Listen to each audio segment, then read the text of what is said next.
Hey everybody, Edo here, and the good folks at Cheeky Parot Games have sent me a copy of Hoard to check out. Now, I actually remember this Kickstarter in particular because I really love the look of this game. I wasn't given a preview build at the time, but I take it it's released now, and they're looking for some reviews. In Hoard, what you're doing is you're trying to essentially get the most points by collecting sets of gold or jewels, without waking up the dragon. And what you're going to do is you have a hand of cards, and you're playing cards from your hand in front of you in sets.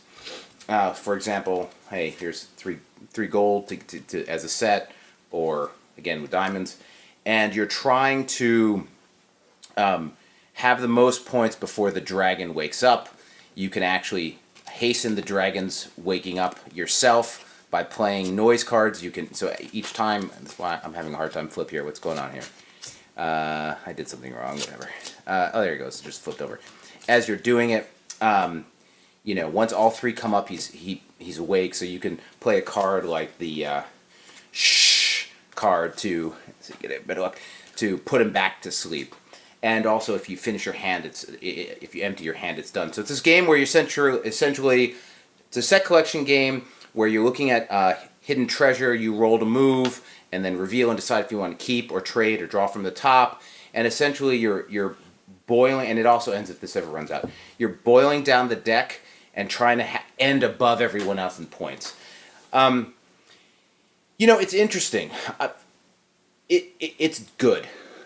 It wasn't great, and I think there were some interesting decisions around this sort of visual play style where you're rolling the die to move, but in effect, the memory element never really comes out, so it really just feels like, well, why wasn't I just flipping over cards from a deck? Like, there's a version of this game that just has the dragon in the deck, and maybe something about the dice and the moving didn't work. So, again,